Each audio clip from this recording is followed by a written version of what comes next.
नमस्ते। गायत्री मंत्र का उच्चारण करेंगे। ओम भूर्भुवः स्वः तत्सवितुर्वरेण्यं भर्गो देवस्य धीमहि धियो यो नः प्रचोदयात्। ॐ शान्ताकारं भुजगशयनं पद्मनाभं सुरेशं विश्वाधारं गगनसदृशं मेघवर्णं शुभांगं लक्ष्मीकान्तं कमलनयनं योगिभिर्ध्यानगम्यं वन्दे विष्णुं भवभयहरं सर्वलोकैकनाथम्। ॐ यं ब्रह्मा वरुणेन्द्ररुद्रमरुतः स्तुन्वन्ति दिव्यैः स्तवैर्वेदैः साङ्गपदक्रमोपनिषदैर्गायन्ति यं सामगाः। ध्यानावस्थिततद्गतेन मनसा पश्यन्ति यं योगिनो यस्यान्तं न विदुः सुरासुरगणा। देवाय तस्मै नमः, देवाय तस्मै नमः। गीता माता ऑनलाइन कक्षा में आप सभी का स्वागत है। अभी हमारी कक्षा में जो है 15वां अध्याय पुरुषोत्तम योग के रूप में चल रहा है। इसमें हमने 12 श्लोकों का अभ्यास कर लिया था। आज से हम 13वां श्लोक आरंभ करेंगे। तो 12 श्लोक जो है उसका हम एक बार पाठ करते हैं ताकि हम विषय से जुड़ सकें। तो इसमें हमने जो है परमेश्वर के तेज की महिमा का वर्णन पढ़ा था। परमेश्वर के तेज के विषय में भगवान श्री कृष्ण अर्जुन को कहते हैं कि यदादित्य गतम तेजो जगत भासयते अखिलम यच्चंद्रमसि यच्चाग्नौ तत्तेजो विद्धि मामकम। तो कहते हैं तेज के विषय में, परमात्मा के तेज के विषय में भगवान श्री कृष्ण कहते हैं कि आदित्य गतम अर्थात आदित्य में जो स्थित है, क्या आदित्य में जो स्थित है, यत माने जो तेज, तो सूर्य यानी आदित्य में स्थित जो तेज है, संपूर्ण जगत भासयते माने संपूर्ण यानी अखिलम जगत भासते, जगत को प्रकाशित करता है। तो सूर्य का जो प्रकाश है, सूर्य का जो तेज है जो जगत को प्रकाशित करता है, च माने और, यत चंद्रमसी और जो चंद्रमा का तेज है, और यत अग्नौ जो अग्नि में तेज है, तत् मामकम तेजः विद्धि उस तेज को मेरा ही तेज जान। यह परमेश्वर का ही तेज है, माने परमेश्वर का जो तेज है वह सूर्य में है, परमेश्वर का ही तेज सूर्य में है, परमेश्वर का ही तेज चंद्रमा में है, परमेश्वर का ही तेज अग्नि में है जो संपूर्ण जगत को प्रकाशित कर रहा है। यह पूरा इसमें हो गया था। अब इसी प्रकार आगे भगवान अपने विषय में बतलाते हैं। अभी तेज के विषय में बतलाया, अब आगे बतलाते हैं अन्य विषय में। जैसे तेज के विषय में कह दिया, अब कहते हैं कि गामा विश्य च भूतानि धारयाम्यहमोजसा पुष्णामि चौषधीः सर्वाः सोमो भूत्वा रसात्मकः गामाविश्य च भूतानि धारयाम्यहमोजसा पुष्णामि चौषधीः सर्वाः सोमो भूत्वा रसात्मकः। अब इसमें क्या कहना चाहते हैं? तो पहले कह दिया कि मेरा जो तेज है वो सूर्य के तेज से जैसा है जो संपूर्ण जगत को प्रकाशित करता है। फिर कहते हैं मेरा तेज चंद्रमा में भी है, मेरा तेज अग्नि में भी है। तो ये जो दिखाई दे रहा है सूर्य का तेज है, चंद्रमा का तेज है, अग्नि का तेज है, ये संपूर्ण तेज मेरा ही है। भगवान कहते हैं जो तेज दिखाई दे रहा है ये संपूर्ण तेज मेरा ही है।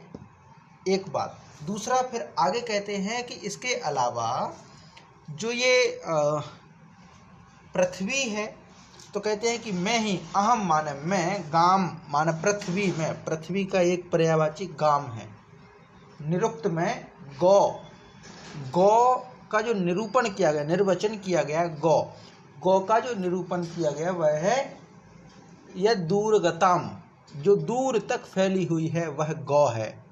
गौ फिर उसको पृथ्वी माना गया। तो यहाँ पर जो गाम है, गाम भी पृथ्वी का ही एक पर्याय है, पृथ्वी का ही नाम है गाम। तो कहते हैं अहम गाम आविश्य, मैं ही पृथ्वी में प्रवेश करके, ओजसा भूतानि, ओजसा माने अपनी शक्ति से, भूतानि माने प्राणियों को, धारयामि धारण करता हूँ। पहले तो क्या कह दिया कि मैं सूर्य का तेज हूँ जो पूरे जगत को प्रकाशित करता है। कहने का मतलब क्या है कि मैं सूर्य के तेज में हूँ, माने सूर्य के में जो तेज है वो मेरा तेज है जो संपूर्ण जगत को प्रकाशित करता है। मेरा ही तेज चंद्रमा में है और मेरा ही तेज अग्नि में है। फिर आगे कहते हैं कि मैं ही हूँ जो पृथ्वी में प्रवेश करके अपनी शक्तियों से संपूर्ण प्राणियों को धारण करता हूँ। संपूर्ण प्राणियों को धारण कौन करता है? तो पृथ्वी करती है। और भगवान कहते हैं कि पृथ्वी में प्रवेश मैं ही हूँ, मेरी ही शक्ति प्रवेश करती है पृथ्वी में और मेरी ही शक्ति संपूर्ण प्राणियों को धारण करती है। और आगे क्या कहते हैं? रस रूप, रस रूप माने क्या है? रस अर्थात अमृत, रस जो है अमृत का प्रतीक है यहाँ पर। तो रसमय यानी अमृतमय, सोमः भूत्वा, सोमः माने चंद्रमा, भूत्वा माने हो करके, चंद्रमा को अमृतमय कहा जाता है। चंद्रमा को अमृतमय कहा जाता है कि चंद्रमा से अमृत प्राप्त है, इसीलिए चंद्रमा को अमृतमय माना गया है। और शरद पूर्णिमा जब आती है तो उसमें जो हमारे यहाँ पर जो परंपरा है कि खीर को जो है रखा जाता है बाहर रात्रि में, और ऐसा माना जाता है कि चंद्रमा की किरणों से जो खीर में अमृत की वर्षा हुई है, तो चंद्रमा जो है वो अमृत का प्रतीक है। तो यहाँ पे ये कहा गया कि रसात्मकः सोमः भूत्वा, माने रस रूप, रस का स्वरूप अमृतमय जो चंद्रमा है वह होकर के, माने मैं चंद्रमा होकर के क्या करता हूँ? सर्वाः औषधि पुष्णामि, सभी औषधियों को, वनस्पतियों को, पुष्णामि माने पुष्ट करता हूँ।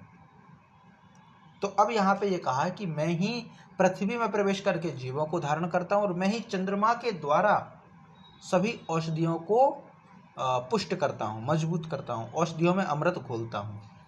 चंद्रमा का अमृत जो है वह औषधियों में समाता है, औषधियों को जो है शक्तिशाली बनाता है, उसमें औषधीय गुण प्रेरित करता है, प्रवेश कराता है चंद्रमा के द्वारा। तो प्रभु कहते हैं कि मैं ही हूँ जो पृथ्वी में पहुँच करके सभी प्राणियों को धारण करता हूँ, मेरी ही शक्ति धारण करती है।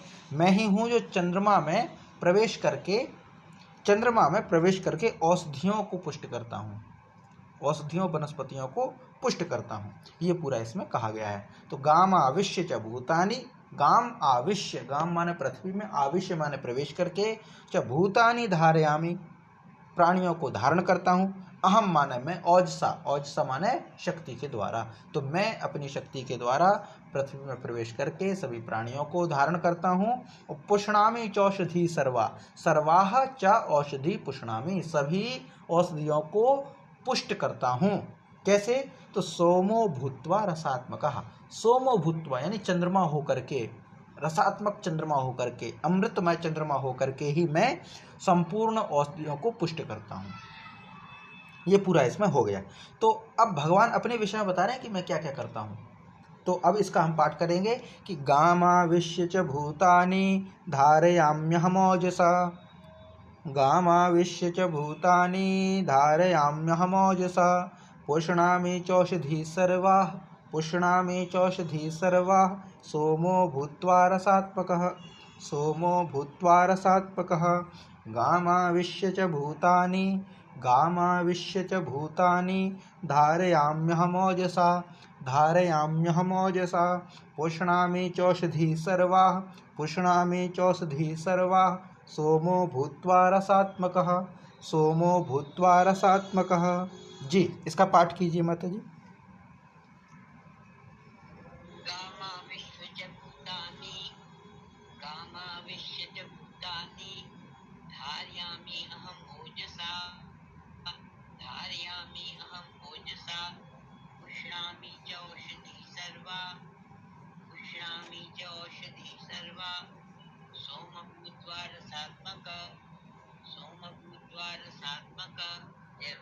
जय माँ। अब इसके पश्चात फिर भगवान आगे कहते हैं, अहम वैश्वानरो भूत्वा प्राणिनाम देहिमाश्रितः प्राणापान समायुक्तः पचाम्यन्नम चतुर्विधम, पचाम्यन्नम चतुर्विधम। तो अब क्या कहते हैं, अहम वैश्वानरो भूत्वा, मैं वैश्वानर होकर के, मैं वैश्वानर होकर के। वैश्वानर क्या है?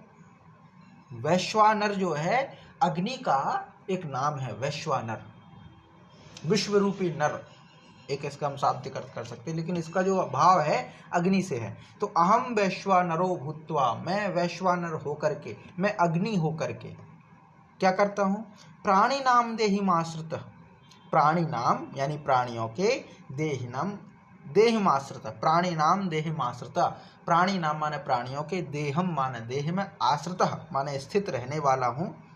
किस रूप में? तो प्राणापान समायुक्त, प्राणापान समायुक्त माने प्राण और अपान से संयुक्त होकर के, मैं वैश्वानर के रूप में होकर के, माने क्या कहना चाह रहे हैं भगवान की, मैं अर्थात अहम प्राणिनाम देहम आश्रितः, प्राणियों की देह में स्थित, प्राणापान समायुक्त, प्राण और अपान से समायुक्त हो करके, वैश्वानरः भूत्वा, वैश्वानर रूप अग्नि रूप हो करके, चतुर्विधम अन्नम पचामी, 4 प्रकार के अन्नों को पचाता हूँ।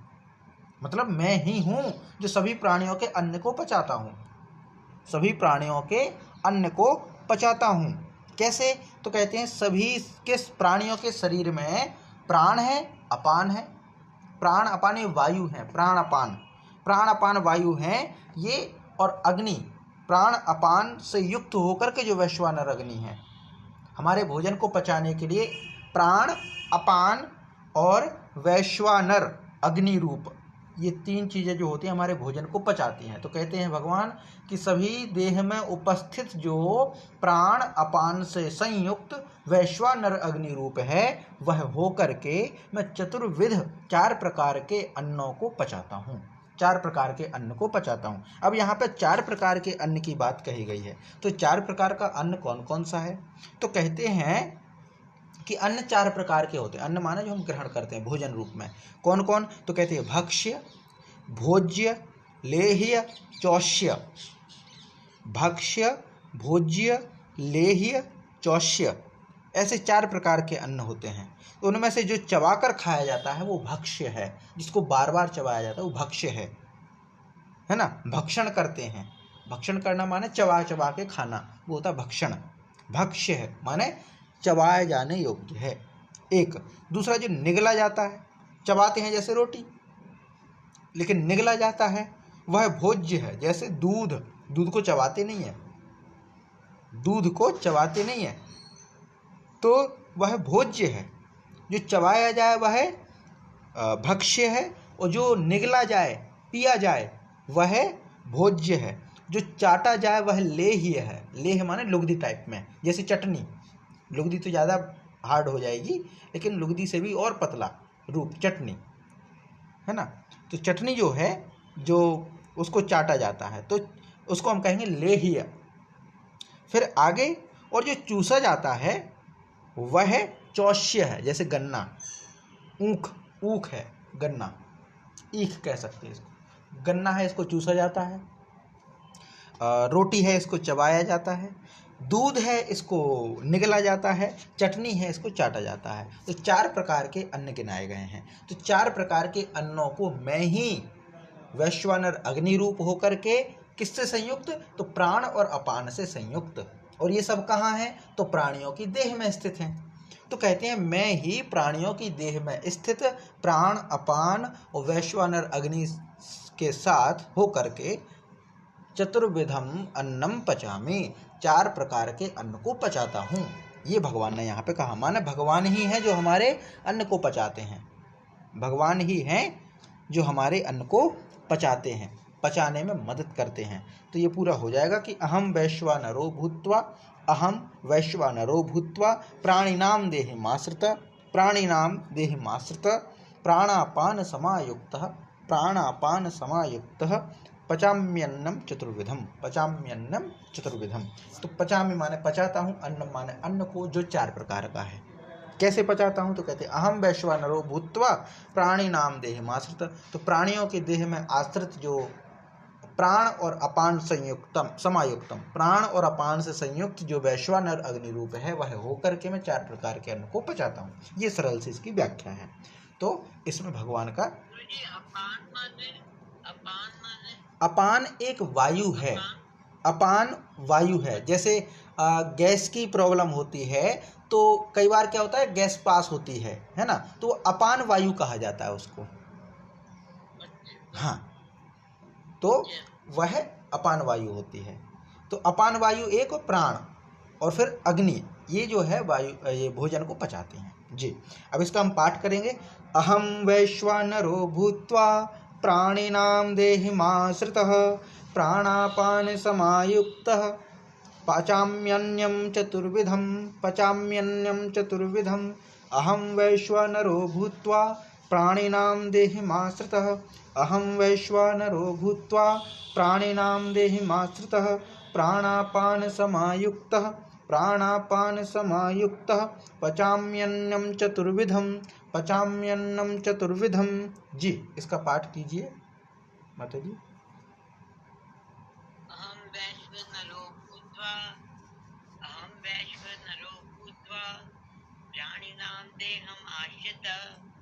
प्राणिनाम देहम आश्रित प्राणापान समायुक्त, प्राणापान समायुक्त पचामी अन्नम चतुर्विधम, पचामी अन्नम चतुर्विधम। जय मां। इसके पश्चात आगे है, आगे कहते हैं भगवान अपने स्वरूप का वर्णन करते हैं लेकिन प्रभाव के साथ। तो कहते हैं सर्वस्य चाहम हृदि सन्निविष्टो, सर्वस्य चाहम हृदि सन्निविष्टो मत्तः स्मृतिर्ज्ञानमपोहनं च, मत्तः स्मृतिर्ज्ञानमपोहनं च वेदैश्च सर्वैरहमेव वेद्यो, वेदैश्च सर्वैरहमेव वेद्यो वेदान्तकृत वेद विदो, वेदान्तकृत वेद विदेव चाहम, वेदान्तकृत वेद विदेव चाहम। अब क्या कहते हैं अपने प्रभाव सहित भगवान अपने स्वरूप का वर्णन करते हुए कहते हैं कि सर्वस्य चा अहम हृदय सन्निविष्टो, अहम सर्वस्य हृदय सन्निविष्टः। यह है अहम सर्वस्य हृदय सन्निविष्टः, मैं ही, अहम माने मैं ही, सर्वस्य माने सभी प्राणियों के, हृदय माने हृदय में, सन्निविष्टः अंतर्यामी रूप से स्थित हूँ। सर्वस्य चाहम हृदय सन्निविष्टो, भगवान बार बार यही चीज कहते हैं और ये सच्चाई है कि भगवान ही सबके हृदय में मौजूद हैं, स्थित हैं। ये बार बार जोर दिया गया है ताकि हम सबको ईश्वर का अंश माने। सर्वस्य चाहम हृदय सन्निविष्टो, मैं ही हूँ जो सबके हृदय में स्थित हूँ। मत स्मृति ज्ञानम अपोहनम च, मत माने मुझसे ही, स्मृति ही, ज्ञानम अपोहनम, अपोहनम क्या होता है? तो कहते हैं विचार के द्वारा बुद्धि में रहने वाला संशय, विपर्य आदि दोषों को हटाने का नाम अपोहन है। जैसे एक तो हो गया स्मृति माने मुझसे ही मेमोरी है, मत्तः माने मुझसे ही, स्मृति ही माने मेमोरी है, ज्ञानम और ज्ञान है मुझसे ही, माने ऐसा नहीं है जो मेरे को ठुकरा करके, माने मेरे प्रभाव से अलग होकर के कोई ज्ञान प्राप्त कर ले, किसी की स्मृति हो जाए। मैं जब चाहूँ तब किसी की स्मृति को बढ़ा सकता हूँ, जब चाहूँ किसी की स्मृति को बाहर निकाल सकता हूँ, जब चाहूँ किसी को ज्ञान दान कर दूँ, ज्ञानवान हो जाए, और जब चाहे तब उसको ज्ञान भुला दूँ। भले कोई कितना भी परिश्रम करे, लेकिन इसमें विधि का विधान रहता है। इसको कोई भले कितना ही पुरुषार्थ कोई क्यों ना करे, लेकिन रहता है। अब कर्मवाद अलग है, भाग्यवाद अलग है। कहाँ कर्म मानना चाहिए, कहाँ भाग्य मानना चाहिए, इसमें बड़ा संशय रहता है। आगे कभी इस विषय को समझेंगे कि कर्मवाद और भाग्यवाद का क्या सामंजस्य हमारे जीवन में हो सकता है। दोनों ही आवश्यक हैं और दोनों ही महत्वपूर्ण हैं, दोनों ही हमारे दैनिक जीवन को संचालन करने के लिए आवश्यक हैं। तो यहाँ पे जो कहा गया है कि मुझसे ही स्मृति है मनुष्यों की, माने मेमोरी है, मुझसे ही ज्ञान है और मुझसे ही अपोहन होता है। अब ये अपोहन क्या है? तो कहते हैं कि विचार की हुई बात, विचारों द्वारा बुद्धि में जब कोई विचार आते हैं, अच्छे विचार आते हैं, बुरे विचार आते हैं, कुछ नए विचार आते हैं, तो बुद्धि में कोई संशय रहता है। संशय माने कोई संदेह रहता है या विपर्य रहता है, माने हमारी स्पष्टीकरण ना हो, कुछ डाउट बना रहे बुद्धि में। एक ये होता है संशय। विपर्य क्या होता है? तो विपर्य जो होता है कि जैसे कोई वस्तु है और उसमें वो चीज ना होना, वो विपर्य है। जैसे सामने पड़ी रस्सी है और उसमें सांप देख लें, ये भ्रम है ना, तो भ्रम स्थिति होना, संशय माने संदेह होना, इन सब दोषों को हटाना अपोहन है। एक ज्ञान से संबंधित ही तो है। हमने कोई चीज जानी, फिर भ्रम रह गया कि अरे ये नीम का पेड़ है या फिर ये आम का पेड़ है, दूर दिख रहा है, तो भ्रम की स्थिति होती है, वो संशय की स्थिति है। तो मेरे ही द्वारा भ्रम और संशय को दूर किया जाता है, मेरे ही द्वारा जो डाउट्स होते हैं उनको दूर किया जाता है। मुझसे ही स्मृति है लोगों की, मुझसे ही ज्ञान बढ़ता है, ये यहाँ पे कह दिया। माने पहली बात तो उन्होंने कही कि मैं ही हूँ जो प्राणियों के हृदय में अंतर्यामी रूप में स्थित हूँ। दूसरा, मुझसे ही स्मृति, ज्ञान और अपोहन होता है। फिर आगे कहते हैं चा माने और, सर्वैः वेदैः सभी वेदों द्वारा, अहम एव वेद्यः मैं ही जाना जाता हूँ, मैं ही जानने योग्य हूँ। माने जितने भी वेद हैं अब पढ़ लो, जितने भी वेद पढ़ लो, 4 वेद हैं, ऋग्वेद, यजुर्वेद, सामवेद, अथर्ववेद, पढ़ लीजिए। वेद क्यों पढ़ते हैं? ताकि हम ईश्वर को जान पाए। तो वेदों के द्वारा जो जानने योग्य है वो मैं ही हूँ। वेद जिसको जानने की कहते हैं वो मैं ही हूँ, मैं ही हूँ। अहम एव वेद्यः मैं ही वह जानने योग्य हूँ। अब जानने योग्य हूँ अर्थात सभी वेदों का तात्पर्य परमेश्वर को जानना है। सब वेद क्यों हैं? ताकि वो परमेश्वर का ज्ञान करा सकें। इसलिए सभी वेदों द्वारा जानने योग्य जो है वो एक परमेश्वर मैं ही हूँ। ये भगवान ने अपना स्वरूप कहा। तो अब ये पूरा स्वरूप यहाँ पे कह दिया भगवान ने। तो कहते हैं कि अहम सर्वस्य हृदय सन्निविष्टा, मैं ही सभी प्राणियों के हृदय में स्थित हूँ। क्या मत्त स्मृति ज्ञानम चापोहनम भवति, मुझसे ही स्मृति होती है, मुझसे ही ज्ञान होता है, मुझसे ही अपोहन होता है।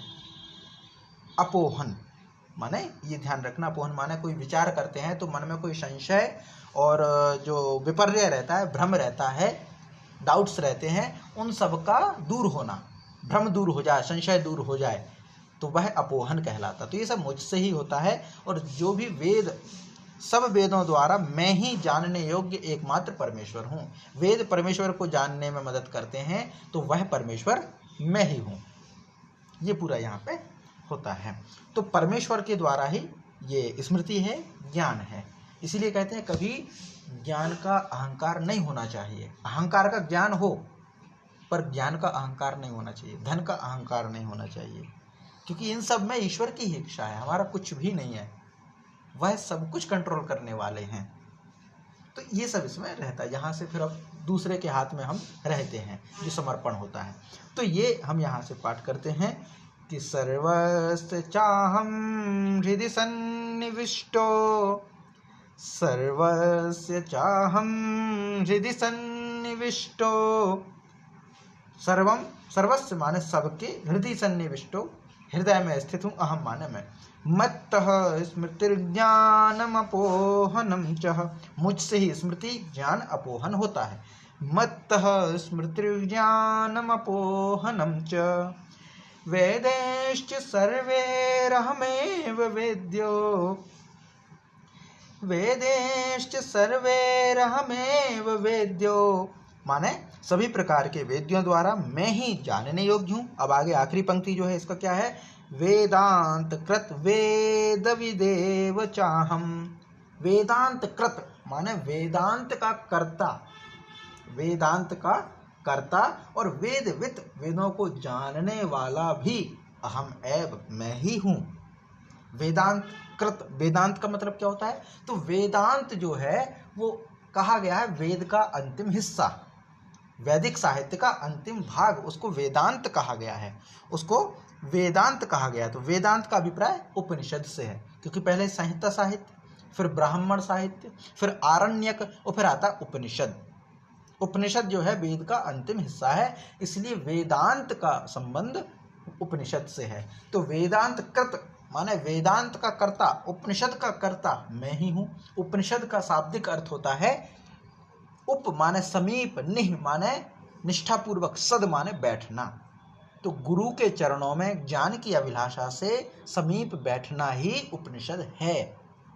और ये ज्ञान गुरुदेव अपने पास बिठा करके विद्यार्थियों को ज्ञान उपलब्ध कराते थे, ताकि वो आत्मविद्या का ज्ञान कर सके। उपनिषद जो है वो आत्मविद्या के, ब्रह्म विद्या के भंडार हैं। उपनिषदों में आत्मविद्या, ब्रह्म विद्या का बहुत ज़्यादा महत्व है। आत्मविद्या का केंद्र उपनिषद हैं। उपनिषदों को वेदांत कहा जाता है और ये गुरु अपने शिष्यों को समीप बिठा करके ज्ञान देता था, इसीलिए उपनिषद परंपरा ये चली आई है। तो वेदांत कृत, वेदों को करता, वेदांत का करता, वेदों को करने वाला, चाहे वेदविद और वेदों को जानने वाला मैं ही हूँ। माने मैंने ही वेदांत किए हैं, बनाए हैं, और मैं ही वेदों को जानने वाला हूँ। मैं ही वेदों को जानता हूँ, और वेदों को जानने से जो परमेश्वर प्राप्त होता है वो भी मैं ही हूँ। माने भगवान कहते हैं कि सब कुछ मैं ही हूँ, सब कुछ मैं ही हूँ। माने सभी प्राणियों में स्थित भी मैं ही हूँ, मुझसे ही ज्ञान है, स्मृति है, अपोहन है, और सब वेदों द्वारा भी मैं ही जाना जाता हूँ। वेदांत का कर्ता भी मैं ही हूँ और वेदों को जानने का प्रयास भी मैं ही करता हूँ, अर्थात भगवान ही हैं। तो वेदांत कृत वेद विदेव वेद चाहम, वेदांत कृत वेद विदेव चाहम, वेदांत कृत वेद विदेव चाहम, सर्वस्य चाहम हृदि सन्निविष्टो, मत्तः स्मृतिर्ज्ञानमपोहनं च, वेदैश्च सर्वैरहमेव वेद्यो, वेदांत कृत वेद विदेव चाहम। अब ये है वेद विदेव, वेद विदेव मतलब वेदविद एव, वेदविद एव चाहम, तो हो जाएगा वेदांत कृत वेद विदेव चाहम। तो वेदों का कर्ता और वेदों को जानने वाला मैं ही हूँ। जी, इसका पाठ कीजिए माता जी।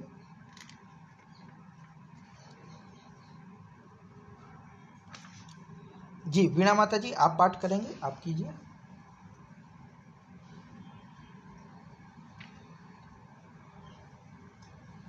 मैं करता हूँ। जी हाँ मधु माता जी आप कीजिए। सर्वस्य चहम्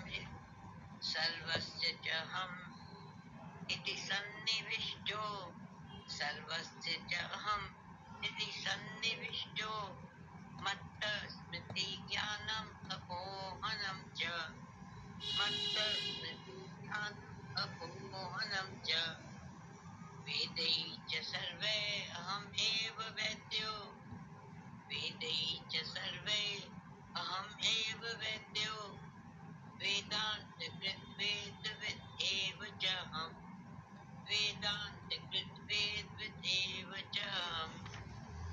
जय मां। इसके पश्चात फिर आगे भगवान कहते हैं कि द्वाविमो पुरुषौ लोके, द्वाविमो पुरुषौ लोके, क्षरश्चाक्षर एव च, क्षरश्चाक्षर एव च, क्षरः सर्वाणि भूतानि कूटस्थोक्षरोच्यते, कूटस्थोक्षरोच्यते। द्वाविमो पुरुषौ लोके, द्वाविमो पुरुषौ लोके, क्षरश्चाक्षर एव च, क्षरः सर्वाणि भूतानि कूटस्थोक्षरोच्यते, कूटस्थोक्षर उच्यते। अब क्या कहते हैं कि हे अर्जुन, लोके माने संसार में, क्षरः माने नाशवान, क्षर माने क्षरण होने योग्य, तो नाशवान, और अक्षरः माने अविनाशी। क्षर माने इसका क्षरण हो, नाश हो, क्षर हो गया, और जिसका नाश ना हो वो अक्षर है। तो क्षर और अक्षर एव माने भी, इमो द्वौ पुरुषो, ये दो प्रकार के पुरुष हैं। इनमें सर्वाणि भूतानि सभी भूत प्राणियों के शरीर तो क्षरः माने नाशवान है, और कूटस्थ माने आत्मा जीवात्मा जो है, जो इसमें रहती है, वह अक्षरः उच्यते, अक्षर कहा जाता है, अक्षर कहा जाता है।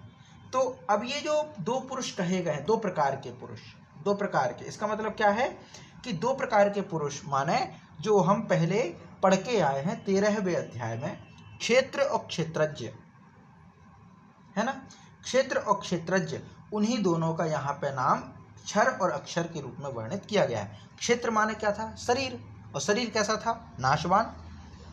और क्षेत्रज्ञ कौन है? आत्मा, जीवात्मा। और जीवात्मा कैसी है? अक्षर है। इसीलिए यहाँ पे द्वौ कहा गया, दो पुरुषों माने दो प्रकार के पुरुष जो हैं, एक नाशवान है माने शरीर जो है वो नाशवान है, और एक अविनाशी है माने जीवात्मा जो है वो अविनाशी है, एक।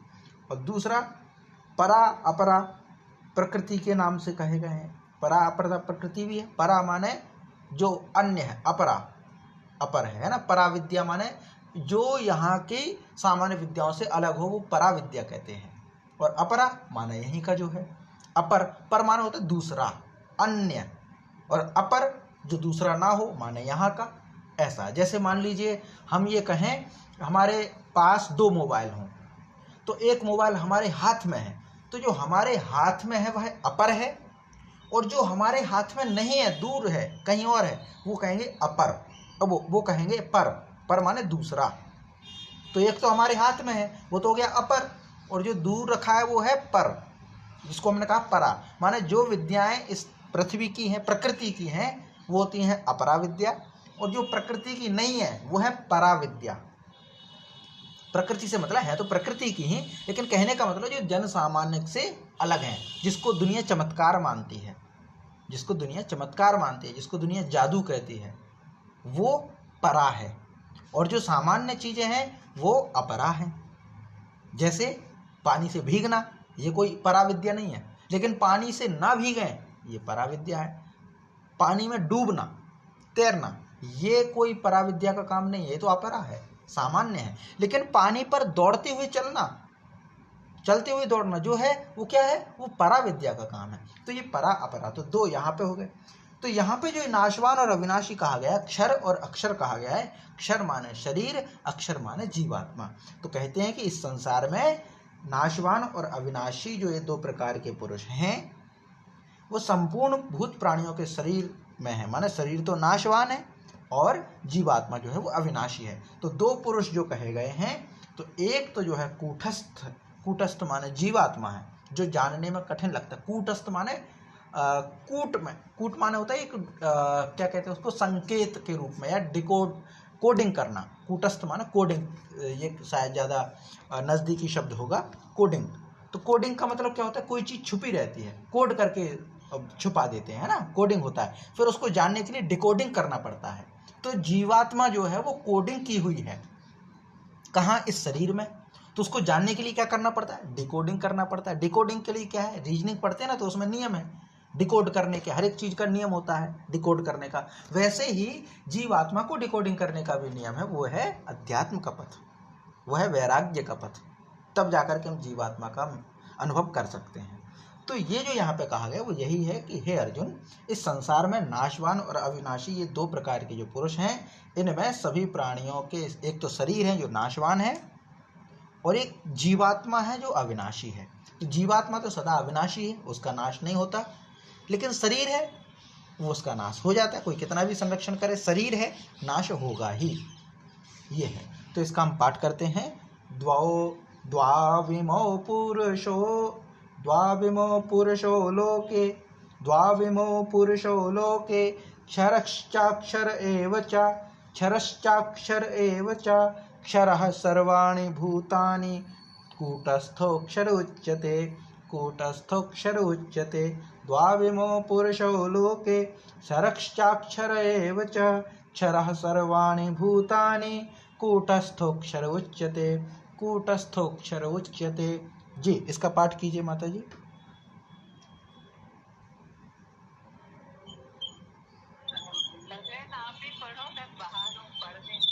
जी ठीक है,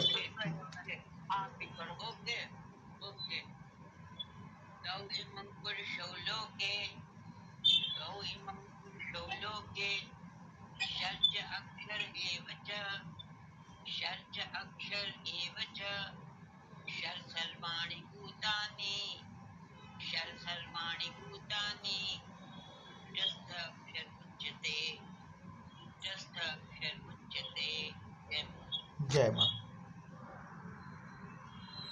आगे अब पुरुषोत्तम के स्वरूप का कथन है। पुरुषोत्तम, क्योंकि ये जो अध्याय है उसका नाम ही है पुरुषोत्तम योग, तो पुरुषोत्तम है क्या, उसके स्वरूप का कथन करते हैं।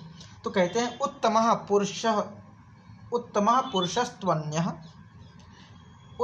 पुरुषस्त्वन्यः परमात्मेत्योदाहृत यो लोकत्रयमाविश्य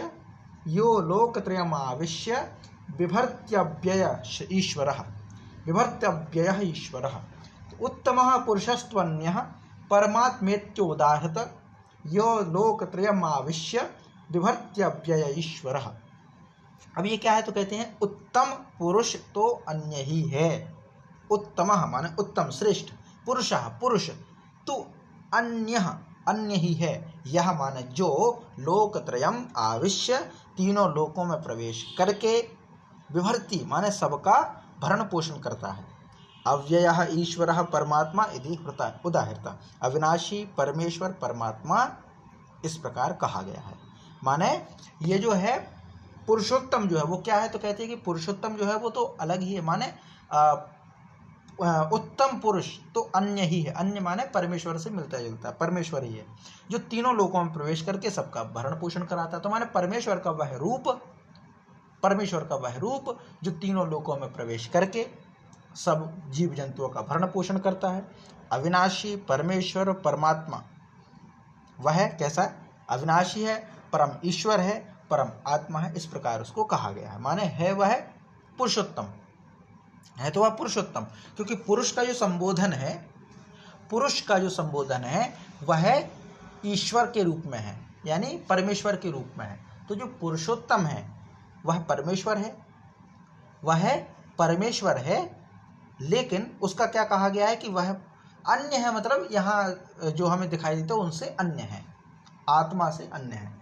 वही है जो तीनों लोकों में प्रवेश करके सबका भरण पोषण करता है, सबको धारण करता है।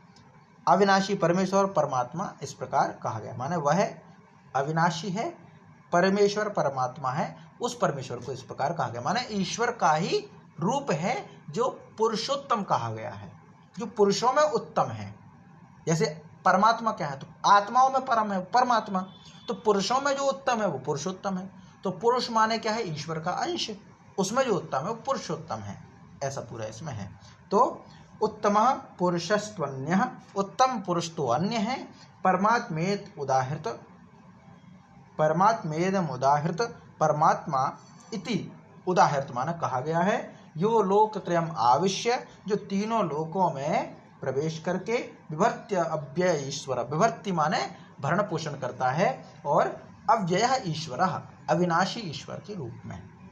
जो अविनाशी ईश्वर परमात्मा ये जो कहा गया है वह उत्तम पुरुष है जो तीनों लोकों में प्रवेश करके सबका भरण पोषण करता है। तो इसका हम पाठ करते हैं। माने उत्तम पुरुष के विषय में कहा गया है। तो उत्तमः पुरुषस्त्वन्यः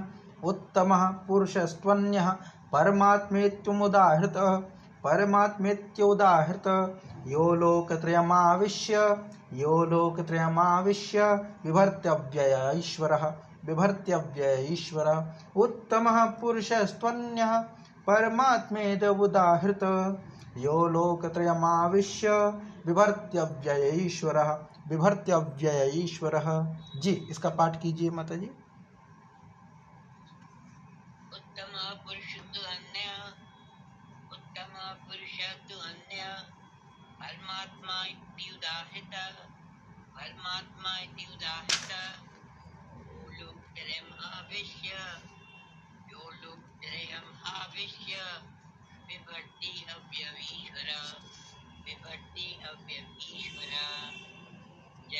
जय मां।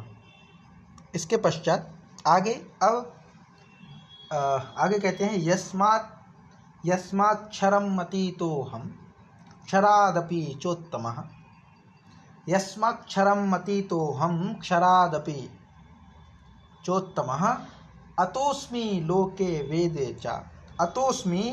वेदे च प्रथितः पुरुषोत्तमः।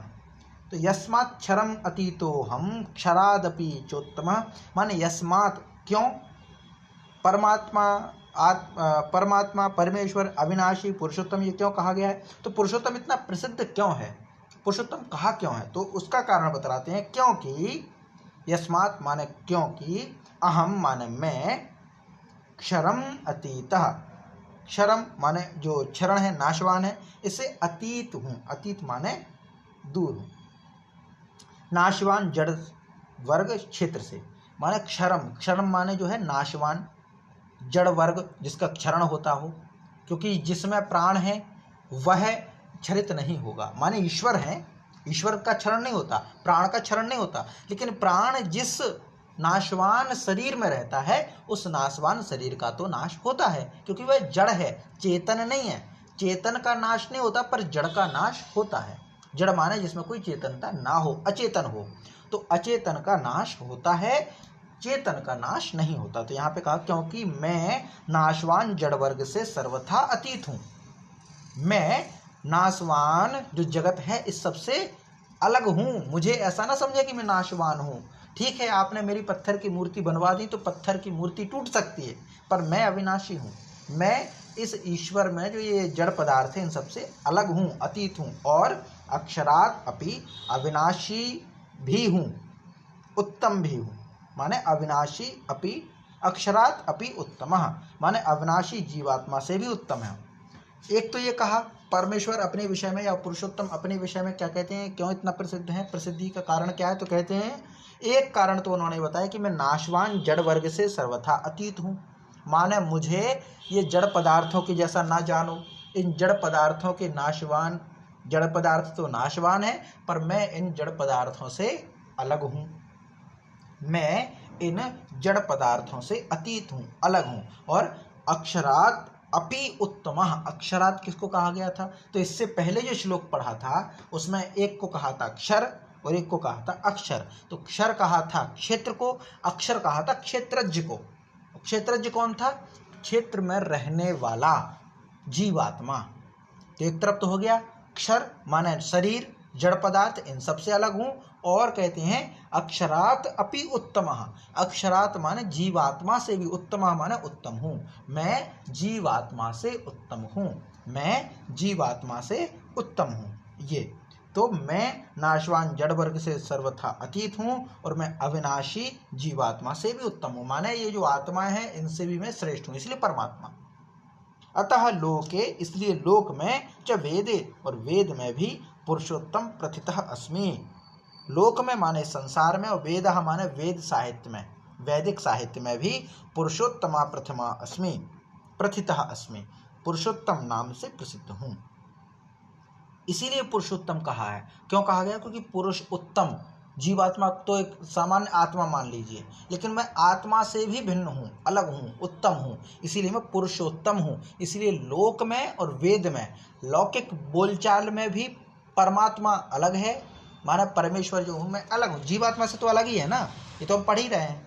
जीवात्मा से परमेश्वर जो है थोड़ा अलग है, क्योंकि जीवात्मा शरीर के प्रभाव में है।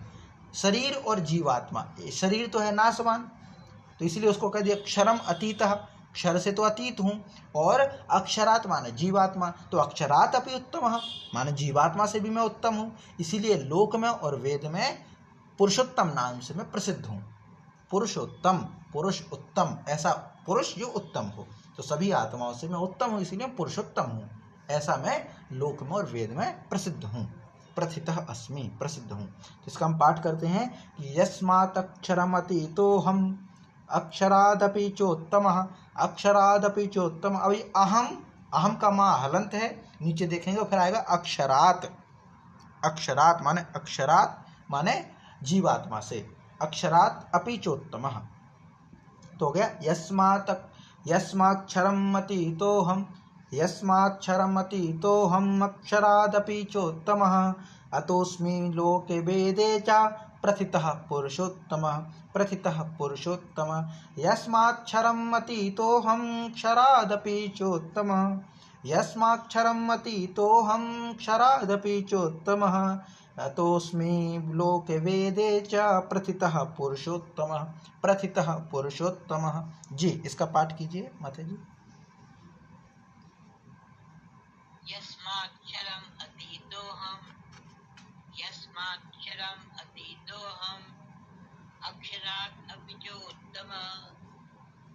अक्षराच्यो उत्तमा अतो अस्मि लोके वेदे च अतो अस्मि लोके वेदे च प्रकृतः पुरुषोत्तमा प्रकृतः पुरुषोत्तमा च। जय माँ। इसके पश्चात अब आगे भगवान कहते हैं, यो मामेवं सम्मूढ़ो जानाति पुरुषोत्तमं सा सर्वविद् भजति मां सर्वभावेन भारत। तो कहते हैं, हे भारत, हे अर्जुन, यह माने जो सम्मूढ़ माने अज्ञानी और असम्मूढ़ माने ज्ञानी, जिसको ज्ञान हो गया। मूढ़ माने मूर्ख को कहते हैं ना, और असम्मूढ़ जो ज्ञानी है, मूर्ख नहीं है। तो हे भारत, हे अर्जुन, यह माने जो असम्मूढ़ ज्ञानी पुरुष माम एवं पुरुषोत्तम जानाति, मुझको ही तत्व से पुरुषोत्तम जानता है। जो ज्ञानी पुरुष ये जान लेता है कि मैं ही पुरुषोत्तम हूँ, सह माने वह ज्ञानी पुरुष, सर्वविद माने सर्वज्ञ पुरुष, सर्वभावेन सर्व प्रकार से निरंतर माम भजति, मुझ वासुदेव परमेश्वर को ही भजता है। ये है माने भगवान कहते हैं अर्जुन से कि हे अर्जुन, जो ज्ञानी पुरुष मुझको इस प्रकार तत्व से जान लेते हैं, माने जो ये जान लेते हैं कि मैं ही पुरुषोत्तम हूँ, मैं ही पूरी दुनिया में सर्वश्रेष्ठ हूँ, मैं ही पुरुषोत्तम, भगवान कहते हैं मैं ही पुरुषोत्तम हूँ, ऐसा जो व्यक्ति जान लेता है वह सर्वविद माने सर्वविद सब कुछ जानने वाला, सर्वज्ञ पुरुष, सर्वभावेन सब प्रकार से सभी भावनाओं से निरंतर माम भजती, मुझ वासुदेव को ही भजता है। वह फिर ये जान लेता है कि संसार में और दूसरा कोई है नहीं जिसकी शरण में मैं जाऊं या जिसको मैं भजूं। तो हे अर्जुन, जो ज्ञानी पुरुष मेरे बारे में जान लेता है कि मैं ही पुरुषोत्तम हूँ, तो वह सभी विधि द्वारा सब कुछ जान करके वह मुझको ही भजता है। अब सर्वविद किसको कहा? तो कहते सर्वविद, अब यहाँ पे जो लगता है सर्वविद का मतलब उस पुरुष को कहा जो ज्ञानी है। क्यों? क्योंकि उसने सब कुछ जान लिया। कैसे जान लिया? सब कुछ जान सकता है। तो कहते हैं जिसने मेरे स्वरूप को जान लिया उसने सब कुछ जान लिया, जिसने मुझको जान लिया उसने सब कुछ जान लिया, वो सर्वज्ञ हो गया। फिर अब सर्वज्ञ हो गए तभी तो हम जान पाएंगे कि इनसे श्रेष्ठ कुछ नहीं है, तभी तो हम कह पाएंगे कि इनसे श्रेष्ठ दूसरा नहीं है। अगर हमने सब कुछ ना देखा हो तो हम कैसे कह देंगे कि सबसे अच्छा यही है? मान लीजिए कोई 5-6 प्रकार के ब्रांड के कपड़े रखे हैं और हमने 5-6 प्रकार के ब्रांडों को नहीं देखा, पहला ही उठाओ कह दे नहीं यही सबसे अच्छा है, कह ही नहीं सकते। जिसने सब ब्रांड के कपड़ों को देख लिया हो वही निश्चित कर सकता है कि यही सबसे अच्छा है। तो सर्वविद का मतलब यही है कि जिस पुरुष ने ईश्वर को जान लिया कि अब इसके अलावा कुछ नहीं है, इसका मतलब क्या है? उसने दुनिया को सबको तत्व से जान लिया है कि इस संसार में कुछ भी ऐसा नहीं है जिसका मैं रमण करूं, जिसमें मैं अपना समय व्यतीत करूं। अब ये कैसे जान सकते हैं? संपूर्ण संसार को जानना कितना मुश्किल है, कितने जन्म लग जाएंगे। तो कहते हैं नहीं, जो संसार के मात्र छोटे से हिस्से को समझ ले वो सब कुछ समझ लेगा।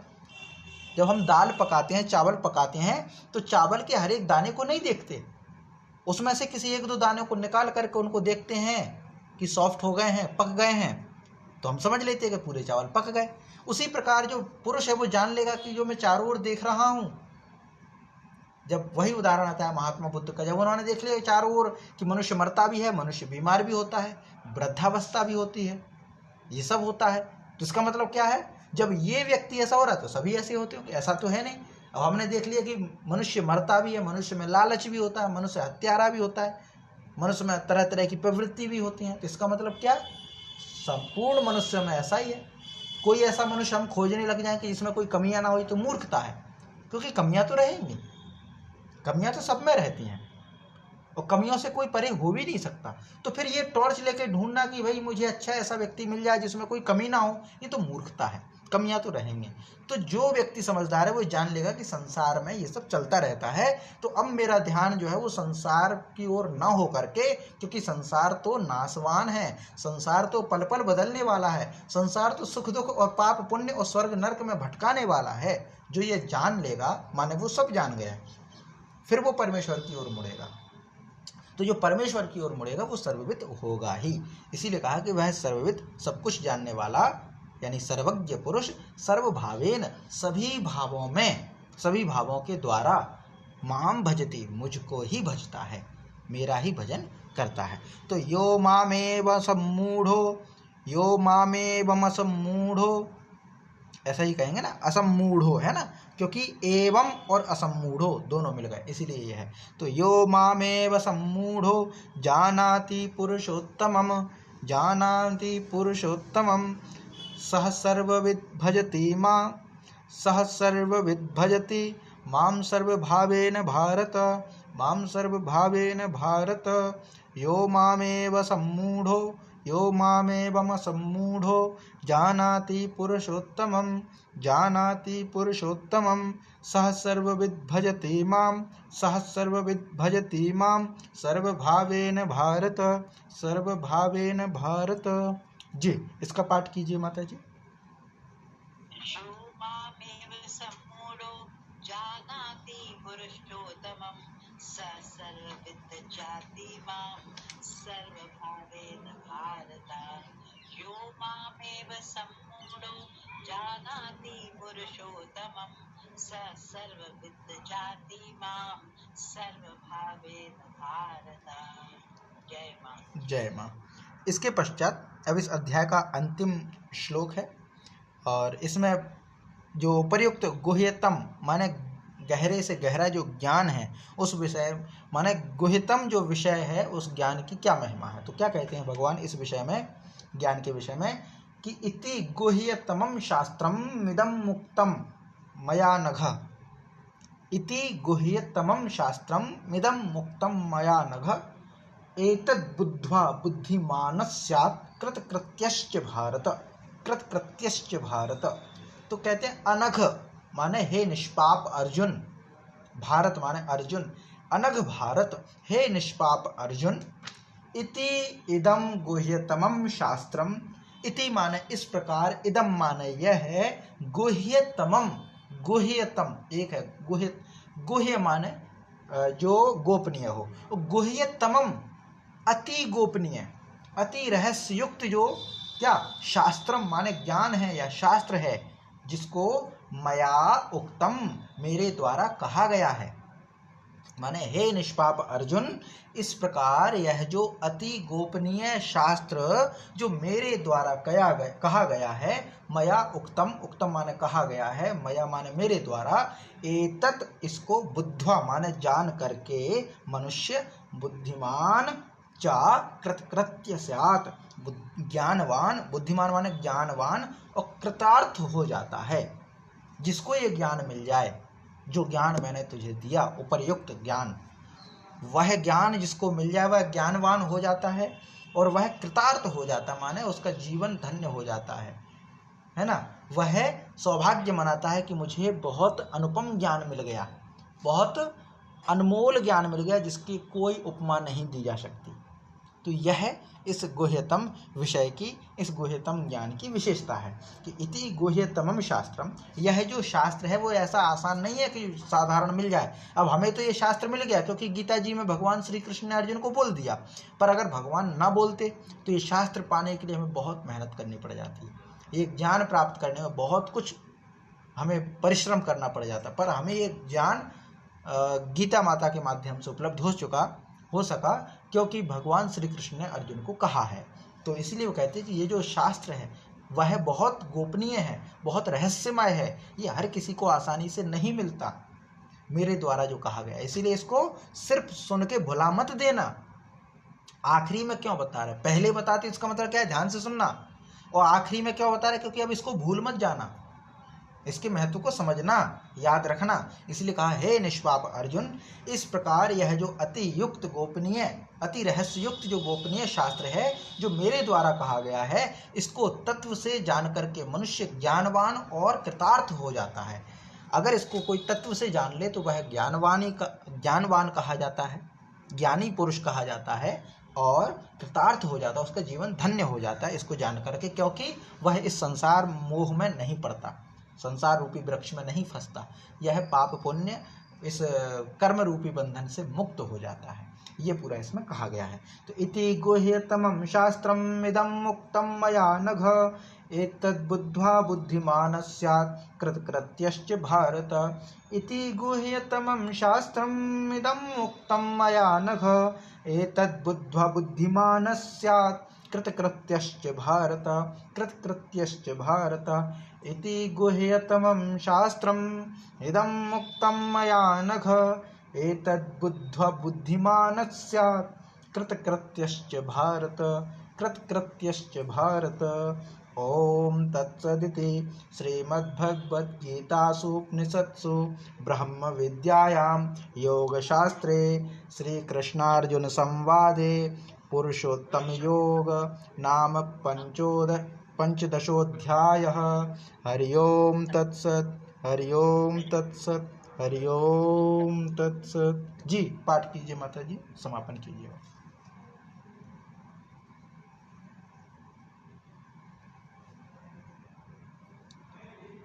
मैं करूं? हाँ मधु माता जी आप कीजिए।